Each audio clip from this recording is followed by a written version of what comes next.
Hello everyone, welcome back to our YouTube channel medical and nurses sir.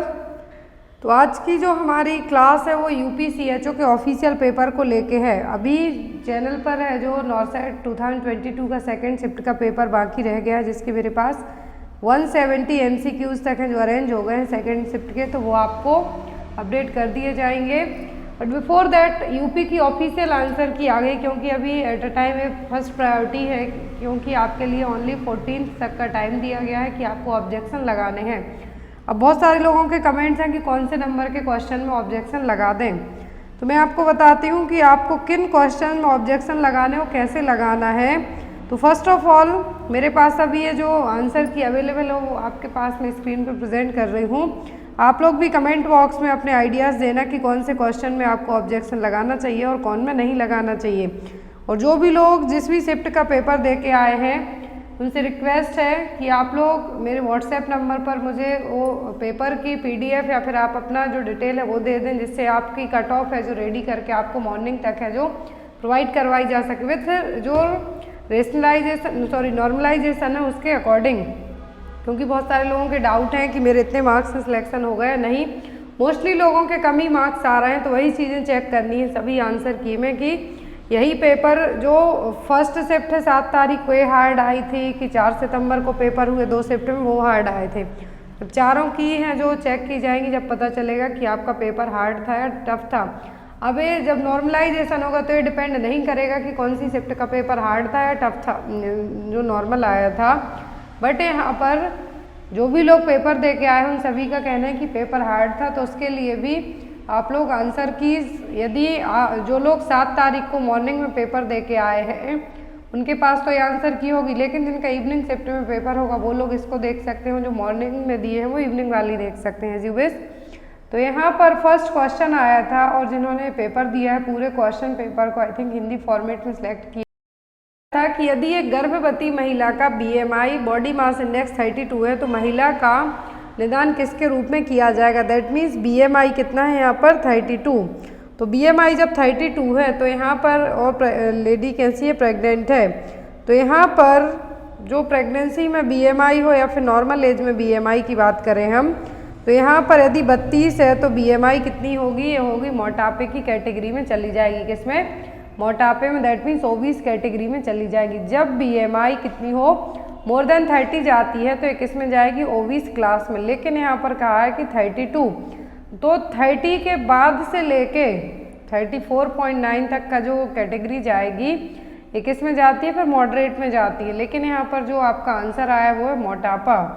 क्या होगा, मोटापा, क्योंकि 32 है, प्रेगनेंसी में BMI थोड़ी सी ज़्यादा रहेगी एज़ कम्पेयर टू नॉर्मली, इसीलिए इसको जो ओबीस क्लास फर्स्ट है उसमें क्लास फर्स्ट में ही इसको रखा गया है।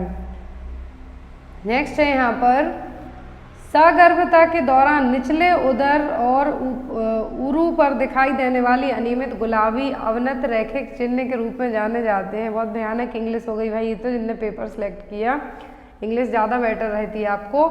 तो यहाँ पर इजी क्वेश्चन है कि जो स्ट्रेच मार्क्स होते हैं, क्या है, स्ट्रेच मार्क्स होंगे, पिंकिश टाइप के होंगे, आप एब्डोमेन में होंगे, आपको थाई में होंगे, ये क्या कहलाते हैं, कहलाते हैं स्टीरिया ग्रेविडेरम। और जो सीधी एक लाइन होती है एक्सीफेस्टर्नम से सिम्पिस प्यूवाइसिस तक, प्यूबिस सिम्फाइसिस तक, तो वो कहलाएगी लाइना नियाग्रा। लेकिन यहाँ पर स्ट्रेच मार्क्स पूछें तो क्या, स्टीरिया ग्रेविडेरम। कोलाज्मा का मतलब होगा प्रेगनेंसी में फेस पर जो बटरफ्लाई टाइप के स्पॉट देखने को मिलेंगे, तो वो क्या कहलाएंगे, कोलाज्मा। नेक्स्ट है यहाँ पर बिना ANC और टीकाकरण के वृतांत वाली एक आप पंजीकृत प्रथम प्रसव प्रीमी पैरा महिला है, लेबर रूम में उसने मेल बेबी को जन्म दिया है, उसका RH नेगेटिव है और लेकिन जो उसका पार्टनर है उसका पॉजिटिव था। तो यहाँ पर एज अ मिडवाइफ के तौर पर आप क्या करेंगे, क्वेश्चन इजी है, ANC चेकअप कभी नहीं हुआ उस लेडी का, लेकिन डिलीवरी के टाइम पर प्रीमी पैरा है, लेबर के टाइम पर उसने मेल बॉय को जन्म दिया है, बेबी बॉय को जन्म दिया है, वो RH नेगेटिव है लेकिन उसका पार्टनर RH पॉजिटिव है। तो एज अ मिडवाइफ आप क्या करेंगे, तो यहाँ पर आंसर दिया गया है प्रसव के 72 घंटों के भीतर माँ को 300 म्यूजी एंटी डी गामा ग्लोबुलिन अंतःपेशीय रूप से देंगे। इंट्रामस्कुलर रूप से यहाँ पर क्या देना है, 72 घंटों के भीतर 300 म्यूजी anti D gamma globulin. Next है यहाँ पर, और जिन्होंने पेपर दिया है तो उन्होंने बी को सिलेक्ट किया है कि आवश्यकता नहीं है। नेक्स्ट वन है यहाँ पर, which of the following maternal haemoglobinopathies cause non immune fetal hydrops. तो नॉन इम्यून फीटल हाइड्रॉप्स कौन सी मैटरनल हीमोग्लोबिनोपैथी, मतलब मदर के लिए प्रॉब्लम है तो बच्चे के लिए फीटल हाइड्रॉप्स की सिचुएशन कौन कॉज करेगा। Alpha thalassemia minor, beta thalassemia minor, beta thalassemia major या फिर अल्फा थैलेसीमिया मेजर। तो कौन है जो सिचुएशन क्रिएट करेगा। तो यहाँ पर थैलेसीमिया के टाइप दिए हुए हैं। अब अल्फा थैलेसीमिया मेजर को कहा जाता है हाइड्रॉप्स फीटेलिस। क्या है, हाइड्रॉप्स फीटेलिस कहा जाता है। इसमें बेबीज़ में अल्फा थैलेसीमिया के कारण या तो बेबी जन्म के तुरंत बाद मर जाएंगे या फिर डिलीवरी होने के जो यूट्रस में तब भी उनकी डेथ हो सकती है। लेकिन ये किसके कारण हुआ है, यहाँ पर ये पूरा एक चार्ट होता है जिससे आपको इजीली याद रहेगा कि मदर के लिए, फादर के लिए है तो बच्चों में क्या रिस्क रहेगा। तो यहाँ पर यदि माँ है, माँ के लिए प्रॉब्लम है हीमोग्लोबिनोपैथीज की, तो बच्चे के लिए जो नॉन इम्यून फीटल हाइड्रॉप्स होगा वो किसके कारण होगा अल्फा थैलेसीमिया मेजर के कारण। नेक्स्ट वन है यहाँ पर, सिफिलिस वाली गर्भवती महिला के भ्रूण के संक्रमण का निदान निम्नलिखित में से किसके द्वारा किया जा सकता है। तो यदि लेडी क्या है, प्रेग्नेंट है, क्या है लेडी प्रेग्नेंट है, लेकिन उसका सिफिलिस टेस्ट किसके थ्रू करेंगे कि हम बेबी को फाइंड आउट करें कि बेबी को तो डेवलप नहीं हो रहा है, कोम टेस्ट से, वेस्टर्न टेस्ट से, एलिजा से या फिर पॉलीमरेज चेन रिएक्शन टेस्ट से। तो ये कंफर्म किया जाएगा पीसीआर टेस्ट से। किससे, पीसीआर टेस्ट से। नेक्स्ट था, कीगल एक्सरसाइज का कौन सा लाभ नहीं है। तो कीगल एक्सरसाइज करने से आपको इनको इनकंटिनेंस की प्रॉब्लम है वो ठीक होगी और पेल्विक फ्लोर मसल्स की जो पेल्विक फ्लोर मसल्स है वो स्ट्रॉन्ग होंगी। कहीं पर भी कभी भी आप इसको कर सकते हैं। ऐसा नहीं कि आप योगा मैट बिछा के घर पे ही करें, पार्क में करें, कहीं भी कर सकते हैं। ये व्यायाम पेट की चर्बी को कम करने में मदद करता है, ऐसा बिल्कुल भी नहीं है, इसीलिए इसको मार्क किया गया है।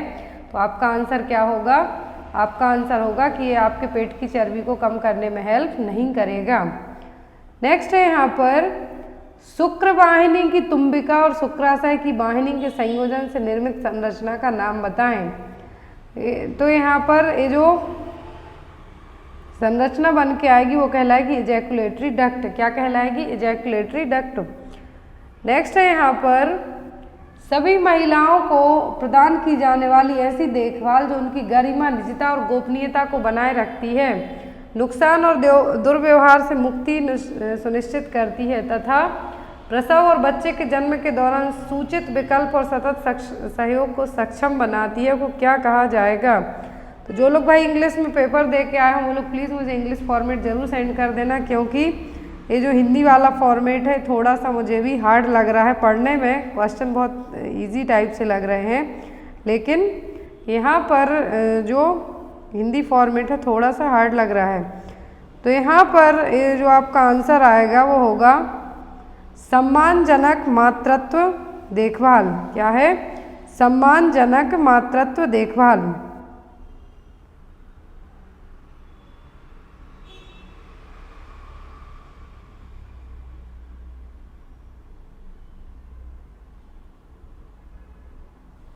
नेक्स्ट है यहाँ पर क्वेश्चन, कम्युनिटी हेल्थ नर्सिंग का फर्स्ट क्वेश्चन आया था, निम्नलिखित में से कौन सी चिकित्सा एक आयुर्वेदिक उपचार है। तो आयुर्वेदिक में क्या आएगा, हाइड्रोथेरेपी, शोधन थेरेपी, रेजिमेंटल थेरेपी या फिर फायर थेरेपी। तो आयुर्वेदिक में आएगा यहाँ पर शोधन थेरेपी। क्या होगा, शोधन थेरेपी। नेक्स्ट है यहाँ पर, निम्नलिखित में से कौन सभी प्रकार की आपात स्थितियों में कुशलता से प्रबंध करने के लिए किसी देश की समग्र क्षमता और योग्यता को प्रबल बनाने के लिए दीर्घकालिक विकास गतिविधियों का एक कार्यक्रम है। तो यहाँ पर क्या है, जो जब भी कोई भी अचानक से कुछ भी या तो फ्लड्स आ जाए या फिर कुछ भी महामारी फैल जाए तो कौन है जो यहाँ पर हेल्प करेगा आपका। आपदा न्यूनीकरण, आपदा उद्धृतता, या फिर राष्ट्रीय आपदा प्रबंधन, या फिर आपदा प्रबंधन अधिनियम। तो यहाँ पर ये जो आपकी हेल्प करेगा वो करेगा आपदा उद्धृतता। क्या होगा? आपदा उद्धृतता। फिर इसकी अलग अलग है जो स्कीम भी दी हुई है। नेक्स्ट है यहाँ पर इंदिरा गांधी राष्ट्रीय वृद्धावस्था पेंशन योजना किस वर्ष शुरू की गई थी? तो इंदिरा गांधी जो राष्ट्रीय वृद्धावस्था पेंशन योजना है ये शुरू की गई थी 2007 में। कब? 2007 में। आई थिंक नवंबर 2007 में इसको स्टार्ट किया गया था। नेक्स्ट आया था आपको निम्नलिखित में से कौन सी नैदानिक जांच उप केंद्र पर एक मध्य स्तर के स्वास्थ्य प्रदाता द्वारा की जानी चाहिए? तो यहाँ पर जो उप स्वास्थ्य केंद्र है, सब सेंटर है, वहाँ पर कौन सा टेस्ट किया जा सकता है? Haemoglobin, total leucocyte count, platelet count, या फिर ब्लड ग्रुप। तो जो सब सेंटर है वहाँ पर हीमोग्लोबिन लेवल है जो आपका चेक किया जा सकता है। नेक्स्ट आया था निम्नलिखित में से कौन सा ट्रोकोमा के लिए सुरक्षित रणनीति में शामिल नहीं है? तो सेफ स्ट्रेटजी है उसमें शामिल कौन सा नहीं था? स्क्रीनिंग, पर्यावरणीय सुधार, चेहरा धोना, या फिर एंटीबायोटिक दवाएं। तो जो सेफ स्ट्रेटजी है, क्या है? सेफ स्ट्रेटजी है ट्रोकोमा के लिए। तो यहाँ पर सेफ स्ट्रेटजी में ट्रोकोमा में जो चीज़ें यहाँ पर इंक्लूड नहीं है वो है यहाँ पर स्क्रीनिंग। क्या है? स्क्रीनिंग। यहाँ पर जो एस है इसका मतलब होता है सर्जरी, ना कि स्क्रीनिंग। नेक्स्ट है यहाँ पर स्थानीय विशेष क्षेत्रीय रोगों की रोकथाम और नियंत्रण का निम्नलिखित में से किसका प्रमुख कार्य है? तो यहाँ पर स्थानीय मतलब एक ही जगह कोई डिसीज़ हो रही है या फिर होने वाली है तो उसको प्रिवेंट करने का काम किसका है?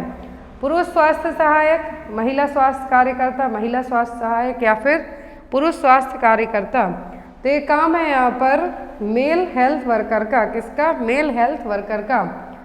नेक्स्ट है यहाँ पर एक आशा कार्यकर्ता की सेवाओं का परिचय निम्नलिखित में से किसका उदाहरण है? तो एक आशा का वर्कर है जो किसका एक एग्जाम्पल है? उपयुक्त तकनीक का, अंतर क्षेत्रीय समन्वय का, समुदाय सहभागिता, फिर सामूहिक वितरण का। तो आशा वर्कर है जो यहाँ पर एक क्या है? समुदाय सहभागिता। नेक्स्ट है यहाँ पर which of the following is drug of choice for prophylaxis against diphtheria? तो डिप्थीरिया के लिए penicillin and erythromycin drug of choice मानी जाती है। मैंने जब मेमोरी बेस्ड पेपर दिया था तब आपसे कहा भी था यदि आपको पेनिसिलिन आया तो उसको मार्क कर सकते हैं या फिर एरिथ्रोमाइसिन को आप मार्क कर सकते हैं। नेक्स्ट है यहाँ पर child health nursing. Child health nursing का फर्स्ट क्वेश्चन है एक शिशु का जन्म के समय भार 2 kg है। शिशु को क्रमशः पहले और तीसरे दिन कितने तरल पदार्थ की आवश्यकता होती है? बच्चे का वेट कितना है? 2 kg। दैट मीन्स क्या है? लो बर्थ वेट बेबीज है ऑलरेडी 2 kg है। तो अब यहाँ पर पहले और तीसरे दिन कितना लिक्विड देंगे हम? तो यहाँ पर कितना देना है हमें? पहले दिन देना है 60 mg पर kg पर डे के हिसाब से, और जो तीसरे दिन देना है 100 ml पर kg पर डे के हिसाब से। नेक्स्ट आया था यहाँ पर the skin barrier applied on stoma primarily contains. तो स्किन बैरियर लगाए जाते हैं स्टोमा के पहले, तो ये किसके बने होते हैं? जिंक ऑक्साइड के। नेक्स्ट है यहाँ पर निम्नलिखित में से कौन सा एक नवजात शिशु की परिसंचरण स्थिति सर्कुलेटरी स्टेटस के आकलन का हिस्सा नहीं है?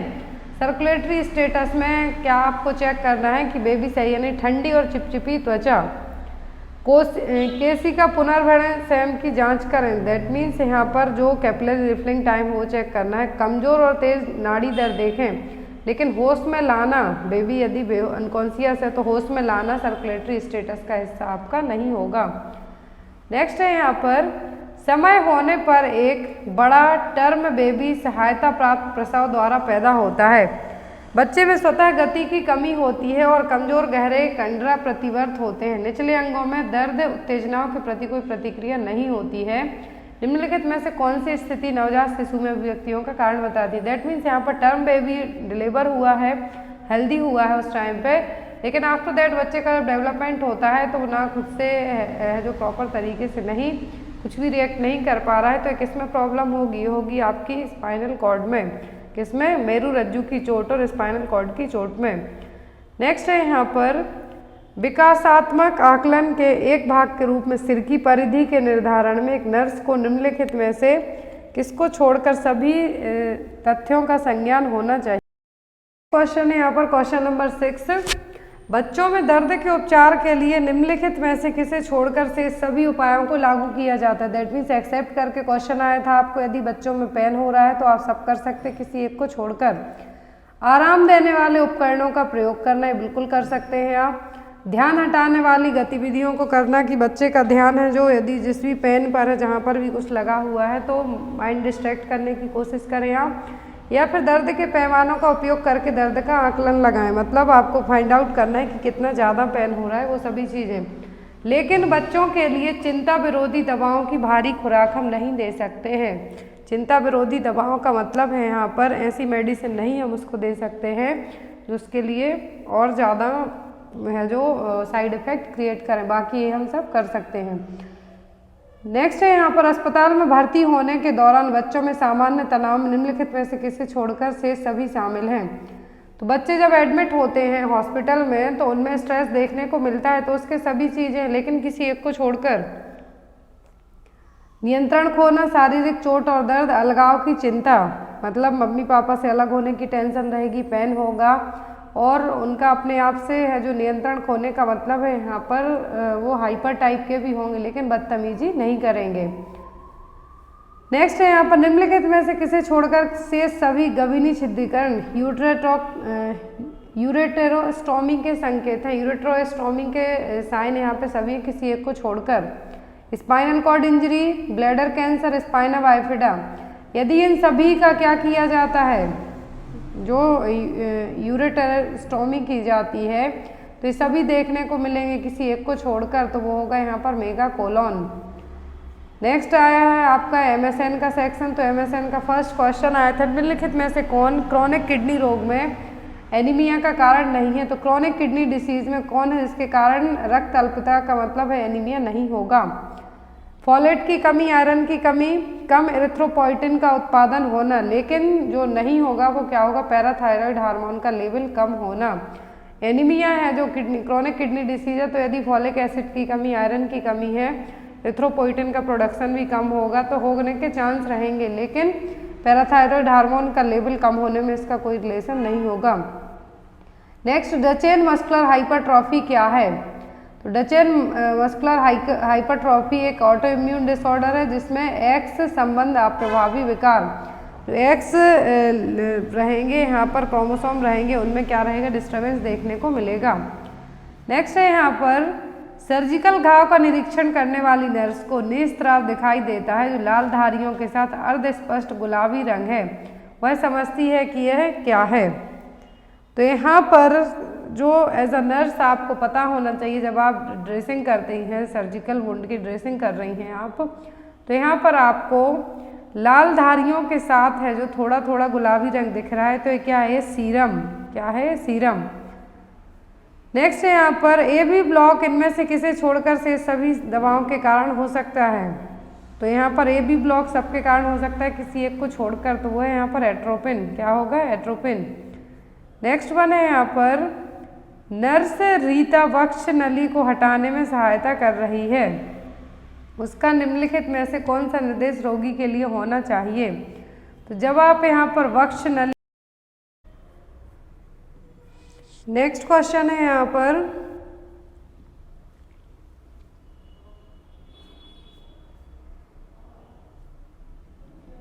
Sorry for that, next question है यहाँ पर पेपर इंग्लिश फॉर्मेट है इसलिए यहाँ पे इसको ऐड किया गया है जिससे आपको इजीली समझ में आए। नेक्स्ट क्वेश्चन था यहाँ पर question number 6, in an assessment of head circumference as a part of development assessment a nurse must be in cognisance of all the following facts except. तो यहाँ पर जब आप हेड सर्कमफेरेंस चेक कर रहे हैं तो डेवलपमेंटल असेसमेंट के लिए सभी पार्ट्स आपको दिमाग में रखना है, किसी एक को छोड़कर। एक फैक्ट है जो आपको फाइंड आउट है इनमें से नहीं करना है। A serial head circumference measurement of children will enable screening possible cognitive और मोटर डिलेज। यदि सही हेड सर्कमफेरेंस है यहाँ पर तो स्क्रीनिंग की जरूरत नहीं होगी। दूसरा, it is a quick simple easy and reliable method of assessment of the growth of a brain, तो ये भी बिल्कुल सही है। फिर आता है यहाँ पर microcephaly is head circumference less than 2 standard deviation below the mean based on normative growth charts, तो ये भी सही है। लेकिन all microcephaly diagnosed early can be reversed with specific intervention, ये आपका सही नहीं है, क्योंकि यहाँ पर कहा है कि सभी माइक्रोसेफेली हैं अर्ली डायग्नोस होंगी, लेकिन ये क्या है, रिवर्सिबल होंगी किसी एक स्पेसिफिक इंटरवेंशन के कारण, तो ये आपका सही नहीं है। माइक्रोसेफेली का मतलब होगा हेड साइज क्या होना, बहुत ही कम होना। नेक्स्ट है यहाँ पर ये क्वेश्चन हमने पढ़ ली। नेक्स्ट क्वेश्चन है मेडिकल सर्जिकल नर्सिंग का क्वेश्चन फर्स्ट है, cobblestone ulceration is the bowel are seen which of the following disease. तो यहाँ पर कॉबल स्टोन अल्सरेशन किस में देखने को मिलेंगे, तो ये देखने को मिलते हैं क्रॉन्स डिसीज में। नेक्स्ट है यहाँ पर निम्नलिखित में से कौन पॉलीसिस्टिक किडनी रोड की फर्स्ट स्टेज है, प्रारंभिक स्टेज कौन सी है, तो वो हेमेच्यूरिया, क्या होगा, हेमेच्यूरिया। पॉलीसिस्टिक किडनी डिसीज की फर्स्ट स्टेज पूछा है, प्राइमरी फर्स्ट साइन पूछा है, तो क्या हेमेच्यूरिया। नेक्स्ट आया था आपको निम्नलिखित में से कौन क्रोनिक किडनी में एनीमिया का कारण नहीं है, तो वो पैराथायरॉयड हार्मोन का लेवल कम होना।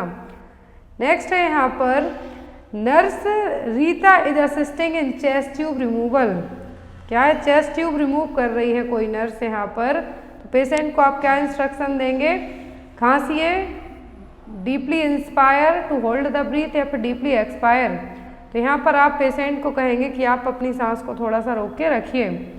नेक्स्ट है डचन मस्कुलर डिस्ट्रॉफी, तो एक एक्स संबंध अप्रभावी विकार है।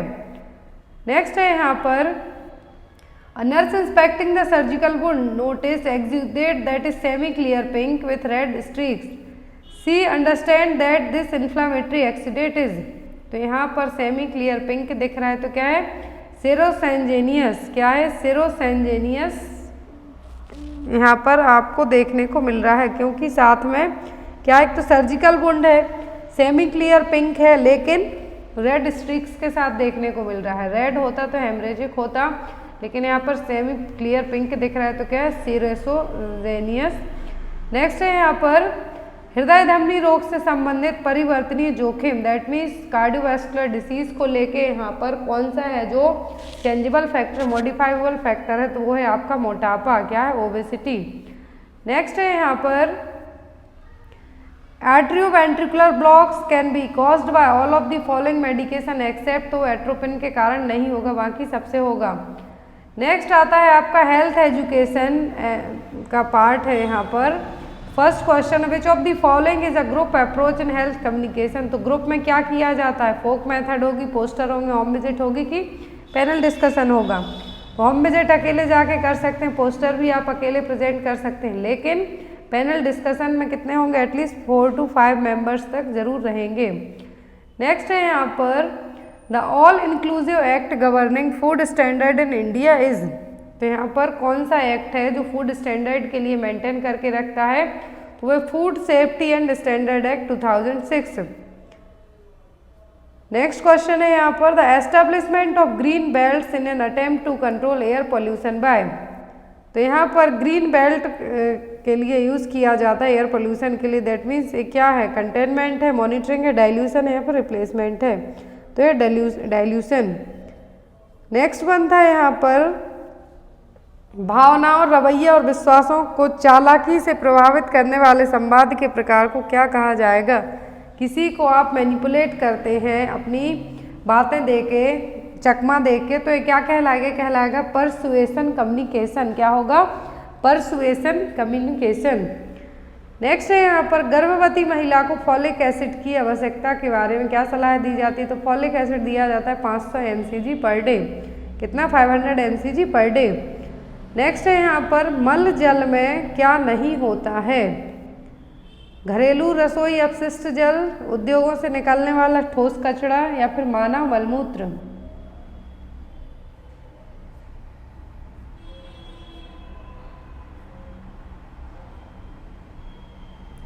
तो यहाँ पर आपका आंसर क्या होगा, मानव मलमूत्र।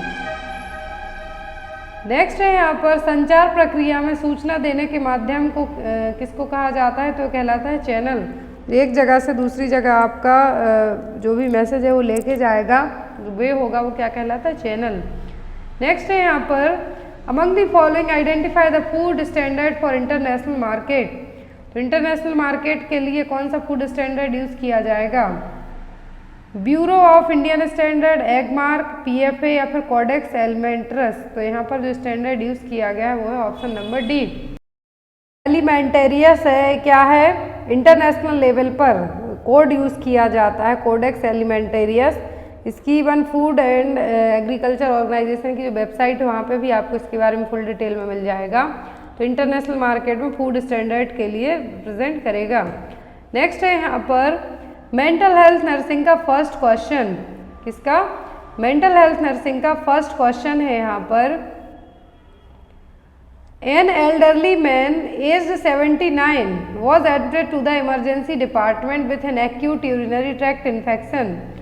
On examination, patient has a high fever, agitated, clouding of consciousness, sleep wake cycle disturbance. What is the diagnosis?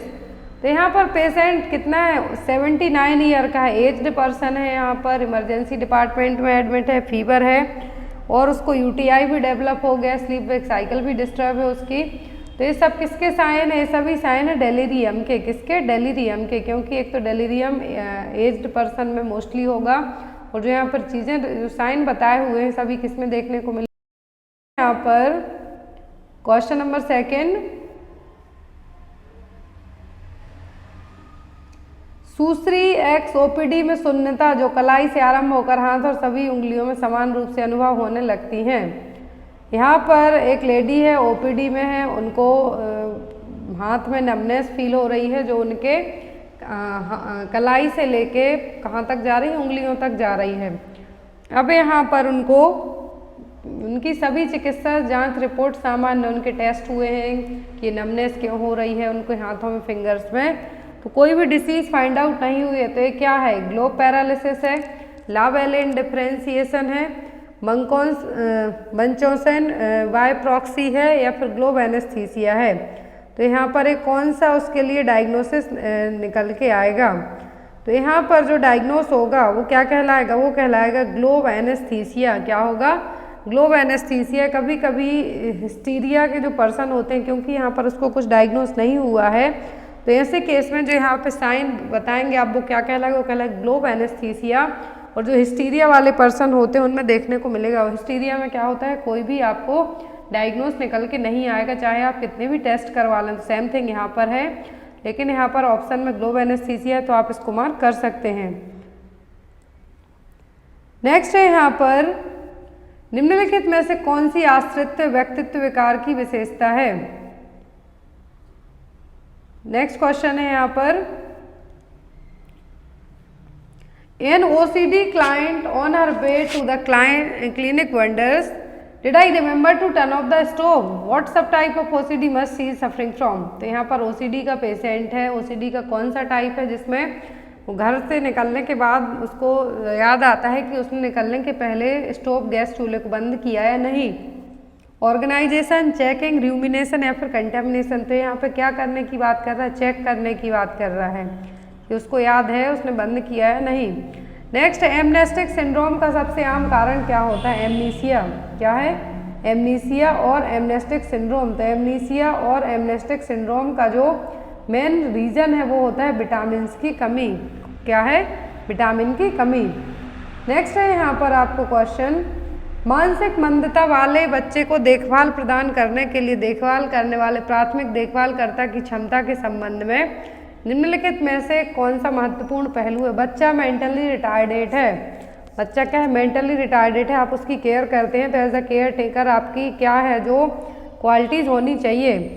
प्राथमिक देखभालकर्ता को बच्चे के व्यवहार की यथार्थवादी अपेक्षाएं होती हैं। दैट मीन्स यहाँ पर जो केयर टेकर है मेंटली रिटार्डेड बच्चे की केयर कर रहा है, मानसिक मंद बुद्धि वाले बच्चे की, तो जो आपकी फर्स्ट प्रायोरिटी होगी कि बच्चे का जो व्यवहार है वो किस तरीके का होता है। नेक्स्ट क्वेश्चन है यहाँ पर, निम्नलिखित में से कौन सी आश्रित व्यक्तित्व विचार की विशेषता है। तो दूसरों पर जो लोग डिपेंडेंसी वाले होते हैं, व्यापक और अत्यधिक देखभाल की आवश्यकता होती है। आश्रित व्यक्तित्व विकार मतलब जो दूसरों पर फुली डिपेंडेंट होते हैं तो उनको एक्स्ट्रा केयर की जरूरत होगी। नेक्स्ट सेक्शन आता है आपका न्यूट्रिशन। तो न्यूट्रिशन का फर्स्ट क्वेश्चन है, विच of the following is the therapeutic diet preferred in case of diarrhoea. Diarrhoea के पेशेंट में आप कौन सी डाइट देंगे? क्लियर फ्लूइड डाइट देंगे, जिससे आप हाइपोवॉलीमिया को प्रिवेंट कर सकें, लिक्विड को रिस्टोर कर सकें। नेक्स्ट है यहाँ पर, where is the headquarter of the National Institute of Public Cooperation and Child Development located? तो इसका हेड क्वार्टर कहाँ पर है? दिल्ली में। नेक्स्ट इज, न्यूट्रिशनल स्क्रीनिंग के बारे में कौन सा कथन सत्य नहीं है? तो न्यूट्रिशनल स्क्रीनिंग को लेके कौन सा पॉइंट यहाँ पर सही नहीं है?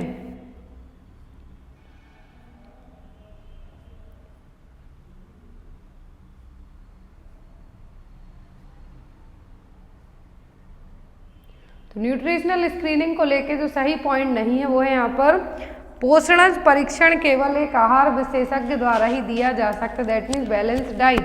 ये जरूरी नहीं है कि कोई न्यूट्रिशनिस्ट ही आपको रेफर करे। आप जो भी पढ़े लिखे लोग हैं, आपकी फैमिली मेम्बर्स हैं, वो सभी भी आपको यहाँ पर बता सकते हैं। तो यहाँ पर आपका आंसर होगा फर्स्ट वन। नेक्स्ट है यहाँ पर, किस इलेक्ट्रोलाइट की सांद्रता एल्डोस्टेरॉन द्वारा नियंत्रित होती है? तो एल्डोस्टेरॉन को कौन कंट्रोल करता है? तो वो है सोडियम।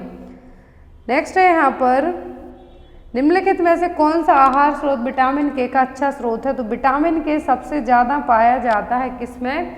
गहरी हरे रंग की पत्तेदार सब्जियों में, स्पेशली स्पाइनच में। नेक्स्ट है यहाँ पर, what does the concept of feasting indicate? तो फीस्टिंग का मतलब होगा ओवर कंजप्शन। क्या है? Over consumption of energy. क्या है? Over consumption of energy. Next है यहाँ पर, सिवाय किसी एक के निम्नलिखित सभी मामलों में खाद्य पदार्थ को मिलावटी माना जाता है, दैट मीन्स फूड एडल्ट्रेशन सभी में मानी जाती है किसी एक को छोड़कर। जब उसमें निर्धारित मात्रा में रंगाई सामग्री पाई गई हो तो फूड एडल्ट्रेशन वाले जो भी लोग क्या करते हैं, मिलावट करते हैं, उनमें आपको पता नहीं चलेगा कि उन्होंने कितनी मात्रा में कौन सी चीज़ मिलाई है। तो यहाँ पर यही है, जब कोई प्रतिबंधित या अनुमक परिरक्षित तत्व इसमें निर्धारित सीमा से अधिक मिलाया गया हो। यस, बिल्कुल ही सही है। जितनी क्वांटिटी एक लिमिट तक मिला सकते हो, लेकिन उससे ज़्यादा मिला दोगे तो ये भी फूड एडल्ट्रेशन में आएगा।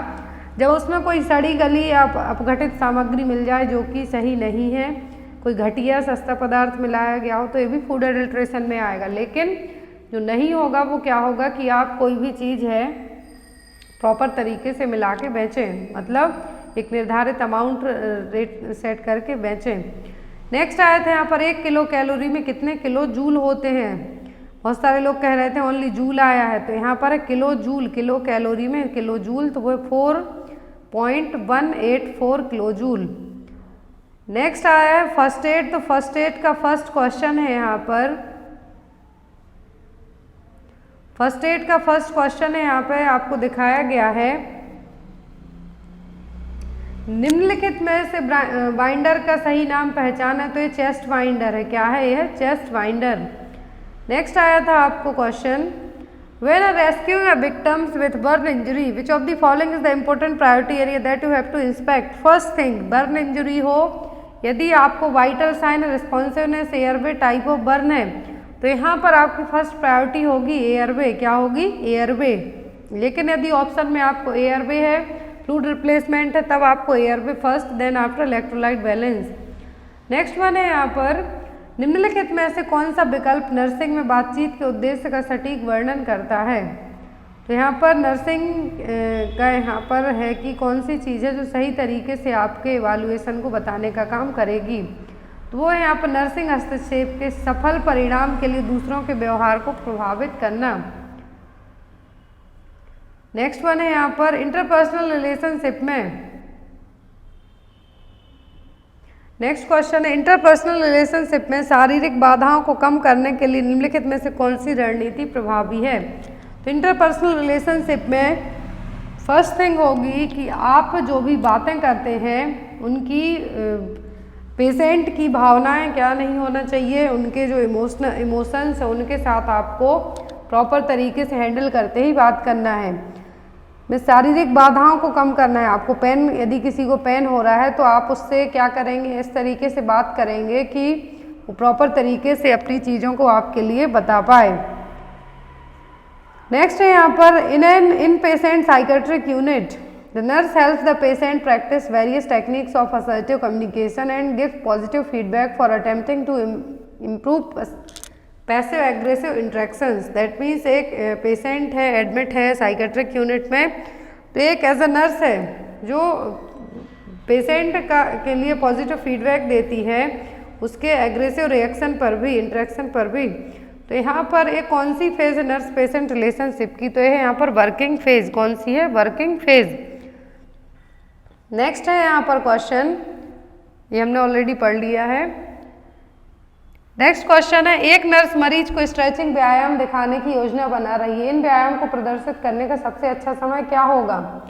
तो जब आप किसी पेशेंट में स्ट्रेचिंग सिखा रहे हो तो उसको खाने के बाद नहीं बताना है, उसके रूम में कोई हो तब भी नहीं बताना है, आपको स्ट्रेस में हो तब भी नहीं बताना है।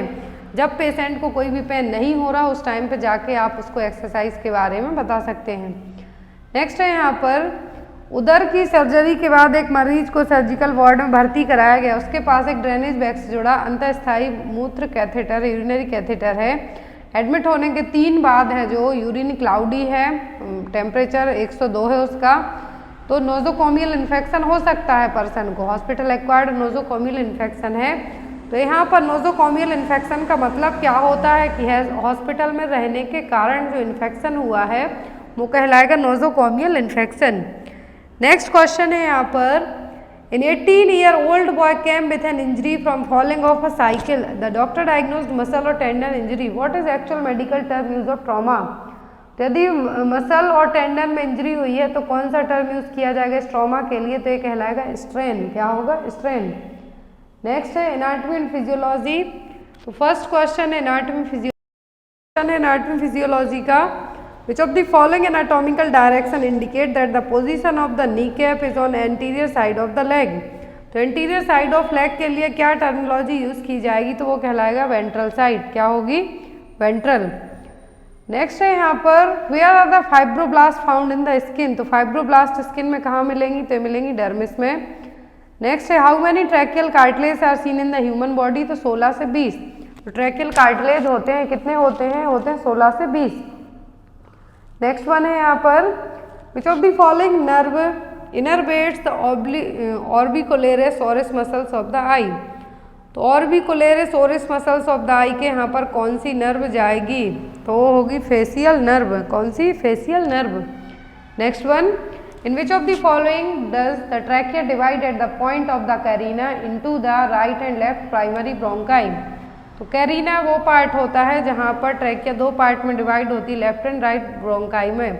लेकिन एक कौन सी वर्टिब्रा के यहाँ से डिवाइड होती है? तो होती है 5th थोरेसिक वर्टिब्रा के यहाँ से। नेक्स्ट वन, कोशिका अनुवाद की प्रक्रिया के दौरान राइबोसोम का कौन सा सूत्र साथ साथ गति करता है, एक नया प्रोटीन निर्मित करता है? तो इस प्रोटीन का नाम है यहाँ पर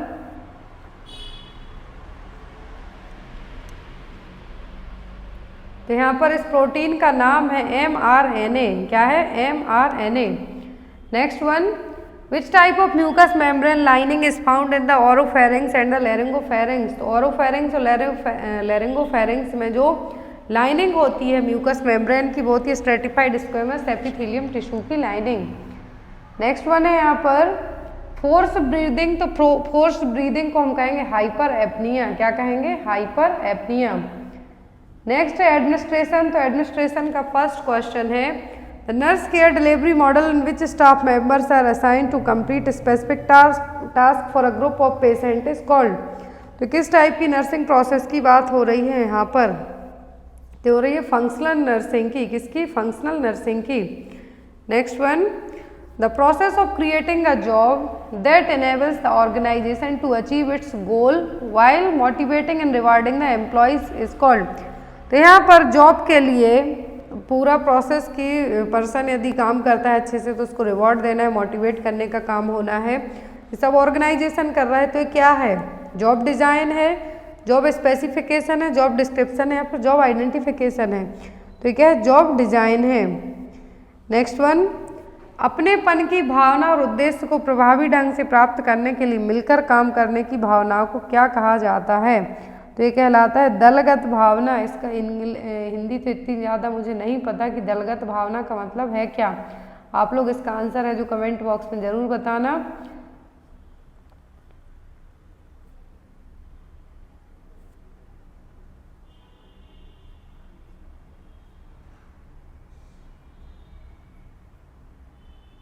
तो यहाँ पर जो हमने क्वेश्चन नंबर 2 देखा था, a sense of belongingness spirit of working, तो यहाँ का इसका मतलब दलगत भावना का मतलब स्पिरिट दी कोर्प्स, मतलब कि आप बहुत सारे लोगों के साथ मिलकर किसी एक पर्टिकुलर एम को अचीव करने के लिए काम करते हैं, तो ये कहलाएगा स्पिरिट दी कोर्प्स। नेक्स्ट है यहाँ पर निम्नलिखित में से कौन से चरण के संचार प्रक्रिया में शामिल होने की संभावना है, तो यहाँ पर है आपका आंसर माध्यम, क्या है, माध्यम और मीडियम। नेक्स्ट वन, निम्नलिखित में से किसको छोड़कर शेष लागत के 3 प्रमुख अवयव हैं, तो यहाँ पर लागत का मतलब इन्वेंट्री, तो यहाँ पर जो अवयव है वो कौन सा नहीं है, तो वो सीमांत लागत। Next one is the process of creating a job that enables the organisation to achieve its goal, तो हमने जस्ट अभी पढ़ा है जॉब डिजाइन। नेक्स्ट वन, नेतृत्व शैली जिसमें प्रमुख अपने अधीनस्थों को उनकी क्षमताओं और अपेक्षाओं से परे काम करने के लिए बढ़ावा दिया जाता है, ये क्या कहलाता है, ये कहलाता है परिवर्तनकारी नेतृत्व। नेक्स्ट वन, SIU के मानदंडों के अनुसार बाल चिकित्सा वार्ड में नर्स रोगी अनुपात कितना है, दैट मीन्स यहाँ पर जो पीडियाट्रिक वार्ड है वहाँ पर नर्स और बच्चे का रेशियो कितना है, तो 1/4, कितना, 1/4। नेक्स्ट वन, वितरण मॉडल, तो हमने जस्ट इसको अभी पढ़ा है, क्या है, फंक्शनल नर्सिंग। नेक्स्ट आता है आपका GK GS, नर्सिंग पूरा सब्जेक्ट हमने पढ़ लिए, क्या क्या आपको आया था, तो GK GS रीजनिंग कंप्यूटर का फर्स्ट क्वेश्चन है यहाँ पर आपको।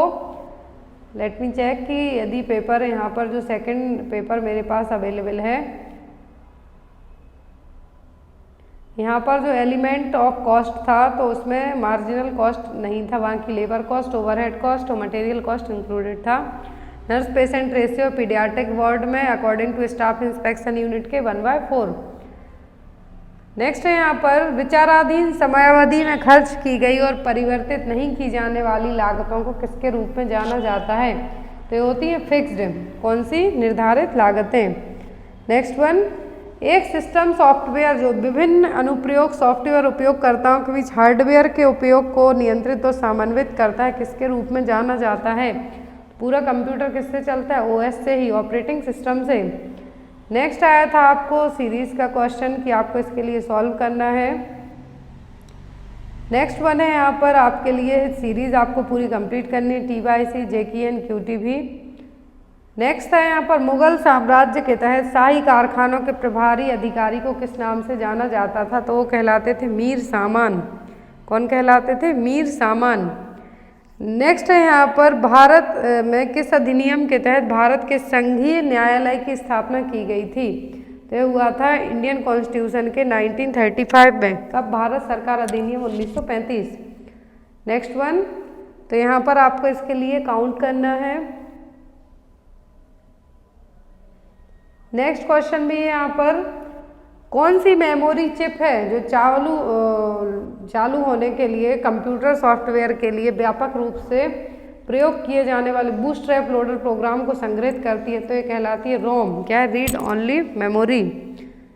नेक्स्ट आया था यहाँ पर आपको अनुपात दिया हुआ है, आपको निकाल के दिखाना है कितना होगा।